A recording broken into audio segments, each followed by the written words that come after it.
Hello friends, welcome to my channel English tutorial. आज जो हम टॉपिक लेके आए हैं वो है पार्टिकल्स। लास्ट वीडियो में हमने बात करी थी अदर पार्ट्स ऑफ स्पीच की। तो हमने देखा था कि total 5 other parts of speech हैं। कौन कौन से? Particles, articles, determiners, gerunds and interjections. अब हम इनको डिटेल में वन बाय वन पढ़ते हैं। तो अगर अभी तक आपने मेरा इंट्रो वीडियो नहीं देखा है अदर पार्ट्स ऑफ स्पीच का, तो मैंने उसकी लिंक डिस्क्रिप्शन बॉक्स में डाल दी है, आप जाके देख सकते हैं। अब हम बात करते हैं पार्टिकल्स की, कि पार्टिकल्स क्या होते हैं, किस तरीके से फंक्शन करते हैं हम, और कैसे इनको सेंटेंसेस में यूज़ कर सकते हैं। चलिए देख लेते हैं। तो पार्टिकल्स क्या होते हैं? Particles are used to create infinitives and form phrasal verbs. Infinitives को क्रिएट करते हैं और फ्रेजल वर्ब्स को फॉर्म करने में मदद करते हैं। ठीक है, इनका अपने आप में कोई भी मीनिंग या फिर सेंटेंस नहीं होता है, लेकिन जब ये किसी भी वर्ड के साथ किसी भी सेंटेंस में अगर इनको जोड़ के कुछ फॉर्म किया जाए तो ये मीनिंगफुल हो जाते हैं। क्लियर? जब हम इनको ग्रामेटिकली अदर चीज़ों में यूज़ कर देंगे, जैसे कि पर्सन के साथ number, case, gender, tense, mood, voice, जब हम ग्रामेटिकली इन सब में जब हम पार्टिकल्स को यूज़ करेंगे तो दे does not change it's form. अब हम पार्टिकल्स के एग्जाम्पल देख लेते हैं। ठीक है, तो पार्टिकल टू क्या है? ये to is the only particle in English that can be use to create the infinitive form. हमने यहाँ पे क्या पढ़ा था? इन्फिनेटिव फॉर्म्स को क्रिएट करने में मदद करता है। तो कौन सा हम पार्टिकल यूज करेंगे? टू। तो पूरी इंग्लिश में, पूरी इंग्लिश ग्रामर में only to is the only particle that is use to create infinitive form of a verb, जिसको हम पेयर करते हैं वर्ब की बेस फॉर्म के साथ। और जब हम वर्ब की बेस फॉर्म के साथ टू को यूज करेंगे तो वो कैसे फंक्शन करेगा? नाउन की तरह भी कर सकता है, एडजेक्टिव की तरह भी कर सकता है, या फिर एडवर्ब की तरह भी कर सकता है। तो इसको हम एग्जाम्पल के थ्रू और अच्छे से समझते हैं। अब यहाँ पे हमारे कुछ एग्जाम्पल्स हैं। To love another person is a wonderful thing. अब इस सेंटेंस में जो टू है वो किसकी तरह फंक्शन कर रहा है? नाउन की तरह। और यहाँ पे नाउन क्या हो गया? हमारा सब्जेक्ट। ठीक है, नेक्स्ट सेंटेंस है I would like to be alone.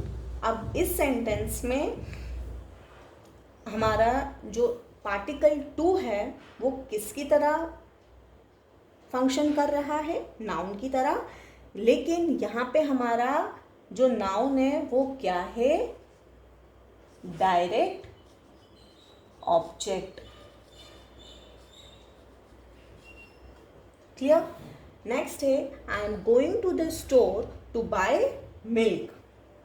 अब यहाँ पे जो टू है, सॉरी ये वाला नहीं, ये वाला टू बाय मिल्क, ये हमारा किसकी तरह फंक्शन कर रहा है? एडवर्ब की तरह, जो कि मॉडिफाई कर रहा है वर्ब गोइंग को। क्लियर? नेक्स्ट है फ्रेजल वर्ब्स। हमने क्या डेफिनेशन में पढ़ा था कि जो पार्टिकल्स हैं वो यूज होते हैं to create infinitive form and form certain phrasal verbs. ठीक है, मतलब फ्रेजल वर्ब्स को बनाने में पार्टिकल्स बहुत ही इंपॉर्टेंट रोल प्ले करते हैं। तो सबसे पहले हम समझ लेते हैं कि फ्रेजल वर्ब्स होते क्या हैं। तो फ्रेजल वर्ब्स क्या होते हैं? कोई भी वर्ब, ठीक है, जो कि फॉलो कर रहा है प्रीपोजिशन,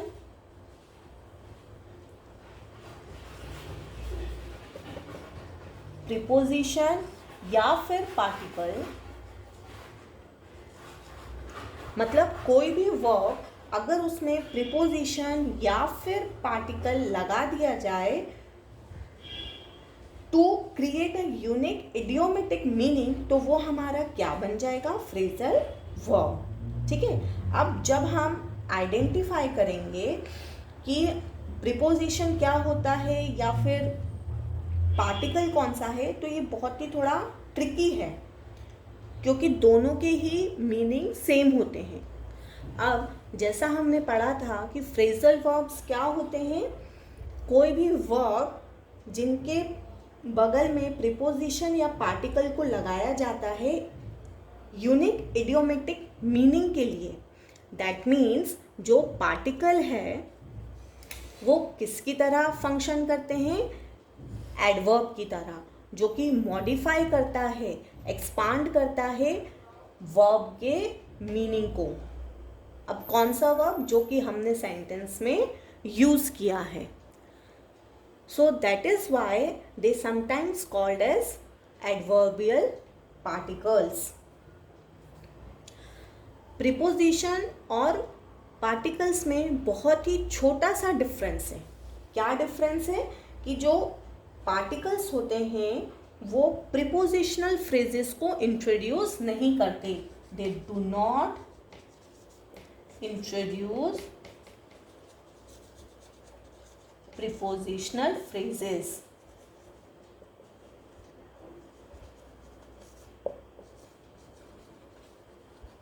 वहीं पे जो हमारे प्रीपोजिशंस हैं वो हमेशा प्रीपोजिशनल फ्रेजेस को इंट्रोड्यूस करते हैं। अब पार्टिकल्स को और अच्छे समझने के लिए हम एग्जाम्पल देख लेते हैं। My table takes up too much room. Clear? अब इस सेंटेंस का मीनिंग क्या है? कि मतलब the table occupy too much space. एक कमरे में टेबल बहुत जगह घेर रही है। ठीक है, तो अब यहाँ पे जो टेक अप है वो काय से बना है? हमारी वर्ब टेक प्लस अप से। ठीक है, हमारी ये वर्ब से क्या बना है? यहाँ पे टेक्स अप बना है। तो यहाँ पे जो हमारा अप है वो क्या कर रहा है? वर्ब के मीनिंग को चेंज कर रहा है, लेकिन प्रीपोजिशनल फ्रेजेस को इंट्रोड्यूस नहीं कर रहा है। ये जो अप है ये क्या कर रहा है? हमारे वर्ब के मीनिंग को बदल रहा है, लेकिन प्रीपोजिशनल फ्रेजेस को इंट्रोड्यूस नहीं कर रहा है। प्रीपोजिशनल फ्रेजेस को इंट्रोड्यूस नहीं कर रहा है मतलब कि ना ही वो लोकेशन बता रहा है, ना ही वो डायरेक्शन बता रहा है, ना ही वो टाइम बता रहा है। दैट मीन्स टेक अप क्या हो गया? टेक्स अप हमारा पार्टिकल। नेक्स्ट एग्जाम्पल देख लेते हैं। Please look over the proposal and let me know what you think. अब इस सेंटेंस का मीनिंग क्या हो गया? कि please quickly examine the proposal. जो भी प्रपोजल है उसको जल्दी से एग्जामिन करो। तो अब इस सेंटेंस में फिर से क्या हुआ? जो हमारा पार्टिकल है ओवर वो वर्ब के मीनिंग को चेंज कर रहा है, लेकिन प्रीपोजिशनल फ्रेजेस को इंट्रोड्यूस नहीं कर रहा है। तो लुक ओवर हमारा क्या हो गया? पार्टिकल। नेक्स्ट एग्जाम्पल देख लेते हैं। I can't believe that you are giving up. अब इस सेंटेंस में हमारा पार्टिकल क्या है? अप है, जो कि वर्ब के मीनिंग को बदल रहा है, लेकिन प्रीपोजिशनल फ्रेज को इंट्रोड्यूस नहीं कर रहा है। दैट मीन्स गिविंग अप हमारा क्या हो गया? पार्टिकल। नेक्स्ट एग्जाम्पल देख लेते हैं। The plane took off an hour late. मतलब कि जो प्लेन है begin its flight later than schedule. जो भी टाइम पीरियड है उसके बाद ही प्लेन उड़ पाएगा। ठीक है, तो अब इस सेंटेंस में हमारा पार्टिकल क्या है? Took off. यहाँ पे जो ऑफ है वो वर्ब के मीनिंग को बदल रहा है, लेकिन प्रीपोजिशनल फ्रेज को इंट्रोड्यूस नहीं कर रहा है। दैट मीन्स हमारा टुक ऑफ क्या हो गया, particle. That's all for today. If you like my today's video, press the like button, and for more videos, subscribe to my channel. Thank you.